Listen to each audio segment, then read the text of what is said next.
हमारा महागठबंधन भारी मतों से जीत रहा है।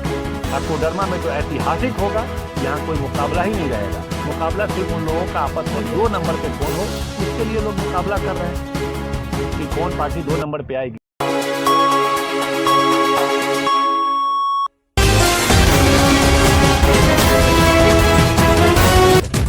महागठबंधन प्रत्याशी अमिताभ कुमार को मिल रहा कई दिग्गज नेताओं का साथ। दर्जनों गांव में चलाया जोरदार जनसंपर्क अभियान। कोडरमा विधानसभा महागठबंधन के राष्ट्रीय जनता दल के प्रत्याशी अमिताभ कुमार के द्वारा डोमचांच प्रखंड एवं मरकचो प्रखंड के दर्जनों गाँवों का सघन दौरा कर जनसंपर्क किया। जनसंपर्क के दौरान उन्होंने अपने चुनाव चिन्ह लालटेन छाप पर वोट करने की अपील की। साथ ही ग्रामीण इलाकों के खस्ताहाल सड़कों की समस्याओं को ग्रामीणों द्वारा सुना और जनसंपर्क करते हुए लोगों से अपने सामाजिक जीवन में किए गए कार्यों की जानकारी देते हुए लोगों से एक बार कोडरमा विधानसभा की समस्याओं को प्राथमिकता से हल करने के लिए आम जनता से आशीर्वाद के रूप मत मांगा, ताकि जिला में विकास के जो मार्ग अवरुद्ध है उसे गति प्रदान हो सके। कांग्रेस नेता सईद नसीम ने जनसंपर्क के दौरान कहा कि बदहाल सड़कें विकास की सच्चाई बयान कर रही है। जिले में भाजपा के गलत नीतियों के कारण रोजगार खत्म होते जा रहे हैं। जनता महागठबंधन की और उम्मीद भरी निगाह है। साथ में डोमचांच प्रमुख सत्यनारायण यादव, रामधन यादव, राजेश यादव मुख्य रूप से उपस्थित थे। जनसंपर्क के बाद राजद के 2 दिग्गज नेता बिहार के समस्तीपुर विधायक सह राजद प्रदेश प्रवक्ता अख्तरुल इस्लाम शाहीन और रजौली विधानसभा विधायक प्रकाश वीर ने की प्रेस कॉन्फ्रेंस और की जनमंच संवाददाता से बातचीत। हमारा महागठबंधन भारी मतों से जीत रहा है। अब कोडरमा में तो ऐतिहासिक होगा, यहाँ कोई मुकाबला ही नहीं रहेगा। मुकाबला सिर्फ उन लोगों का आपस में 2 नंबर पे कौन हो, उसके लिए लोग मुकाबला कर रहे हैं कि कौन पार्टी 2 नंबर पे आएगी। सर, कोडरमा में अभी सबसे बड़ी जो विशाल समस्या है बेरोजगारी की है। चारों तरफ हाहाकार मचा हुआ है। यहाँ ट्रैक्टर सब बंद है, अदरक वगैरह सारे काम बंद है। अदरक नगरी कोडरमा जो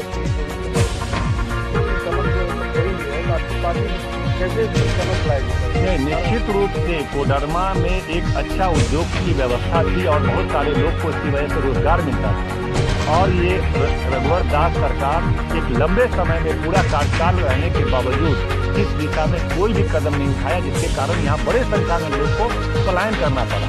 जितने लोग पलायन हुए हैं सब लोग यहाँ आने जा रहे हैं रघुवर सरकार के विरोध में मतदान करने के लिए। और हम आपके चैनल से यह विश्वास दिलाते हैं कि हम लोगों की सरकार बनेगी, इस दिशा में कारगर कदम उठाया जाएगा। न केवल यहाँ जो आपके कोडरमा का जो मामला है सिर्फ यहीं का नहीं, राज्य स्तर पे भी उद्योग के और विभिन्न तरह के रोजगार के ऐसे अवसर प्रदान किए जाएंगे जिससे युवाओं को रोजगार मिलेगा, पलायन रुकेगा। इस दिशा में कारगर नीति बनाई जाएगी महागठबंधन के द्वारा और उस पर काम होगा निश्चित।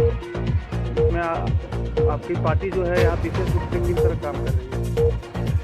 देखिए, पिछले बार लोग कोडरमा की ही जनता नहीं बल्कि पूरी देश की जनता झांसे में आ गई थी और इस बार पूरा स्थिति पलटा हुआ है। और जिस तरह से अभी यह स्पष्ट हुआ है देश में कि मोदी सरकार जिस तरह से हमारे राष्ट्रपिता महात्मा गांधी के अपमान का जिस तरह से समर्थन करने का काम कर रही है, जिस तरह इस देश के सबसे बड़े पंचायत में महात्मा गांधी के हत्यारे नाथूराम गौडसे को देशभक्त बताया जा रहा है, इससे पूरे झारखंड ही नहीं पूरे देश की जनता में एक आक्रोश है।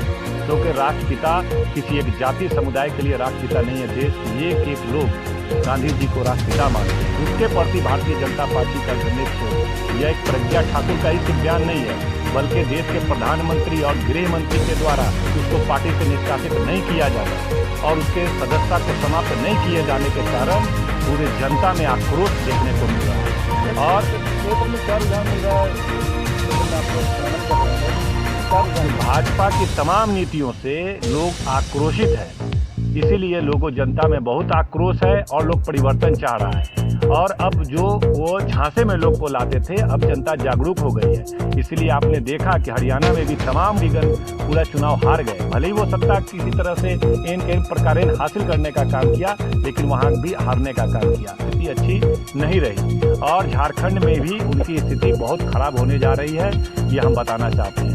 जिस तरह से वो लगातार देश की तमाम संवैधानिक संस्थाओं को नुकसान पहुंचाने का काम कर रहे हैं, जिस तरह उनको गांधी जी पे विश्वास नहीं है, जिस तरह अम्बेडकर के जगह गोलवरकर को वो मानते हैं, जिस तरह तिरंगा को वो नहीं मानते हैं, जिस तरह देश की तमाम लोकतांत्रिक संस्थाओं को वह नहीं मानते, जिस तरह आरबीआई पे तमाम गवर्नर को इस्तीफा देना पड़ रहा है, जिस तरह जस्टिसों को इस्तीफा देना पड़ रहा है, जिस तरह देश के आईएएस वगैरह को इस्तीफा देना पड़ रहा है, इससे लोग को समझ में आ रहा है कि गलत लोगों के हाथ में सरकार चल रही है। उद्योगपतियों का 5 लाख करोड़ रुपया माफ कर दिया जाता है। इसी झारखंड में देखने को मिल रहा है कि एक दिन रोटी के लिए यहाँ कितने लोग की जान चली गई, भूखमरी से लोग मर रहे हैं, झारखंड में मर रहे हैं। किसान कुछ पैसा के लिए आत्महत्या कर रहे हैं और उद्योगपतियों का 5-5 लाख रुपया करोड़ रुपया माफ कर दिया जा रहा है।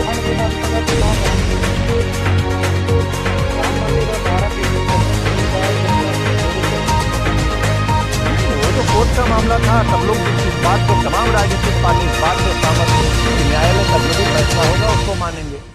इसलिए ये कोई मुद्दा नहीं है। जहाँ तक श्रेय लेने की बात है तो ये लोग जो हैं, ये लोग श्रेय लेने वाला काम करते हैं और काम करे सैनिक श्रेय लेना चाहेंगे, ये काम करता है न्यायपालिका श्रेय लेना चाहते हैं। ये स्थिति तो ऐसी हो गई है कि लोग कुछ कहावत बता रहे थे, हम घूम रहे थे कि किसी भाजपा विधायक के यहाँ कुछ खुशखबरी मिला, शादी ब्याह के बाद जो खुशखबरी मिलता है उसका भी श्रेय लेने के लिए रघुवर दौड़े कि हमारी सरकार थी इसलिए इसके घर में खुशखबरी हुआ है। तो जो आदमी श्रेय लेने के लिए दौड़ेगा तो वो इस तरह की बात है। इसलिए पूरी तरह से लोग भाजपा के अब झांसे में नहीं आने को हैं। पूरे दावे के साथ बता रहे हैं कि ये कोडरमा विधानसभा भारी अंतर से, कोडरमा विधानसभा ही नहीं बल्कि झारखंड में भारी अंतर से जो हमारी महागठबंधन है उसकी जीत होने जा रही है। तो आप टीका पर लेके क्या कार्य करेंगे, बाकी क्या करेंगे? अभी तो माननीय विधायक जी ने बताया कि एनडीए की सरकार किस तरह से लोगों को पूरे हिंदुस्तान में, झारखंड ही नहीं पूरे हिंदुस्तान में नौजवानों को झांसा दे करके, ठग करके कि हम 2 करोड़ लोगों को प्रत्येक वर्ष रोजगार देंगे, काला धन वापस लाएंगे और प्रत्येक गरीबों के खाते में 15 लाख, ये तीनों में विफल रहे। इसलिए हिंदुस्तान के नहीं, झारखंड के नहीं बल्कि पूरे हिंदुस्तान के आवाम उनके वादे से त्रस्त है, आक्रोशित है।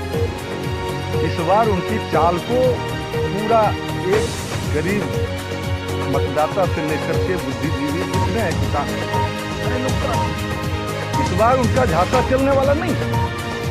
भली भांति समझ रहे, इस बार झारखंड प्रदेश में महागठबंधन जो सरकार है निश्चित तौर से भारी अब रह गया शिक्षा और स्वास्थ्य, पेयजल, हम लोग का तो प्राथमिकता रहा करता है। हम लोग का जब सरकार बनेगी निश्चित तौर पर हम लोग आने वाला समय में हम समझते हैं बगल के हमारे जगह से सटे हुए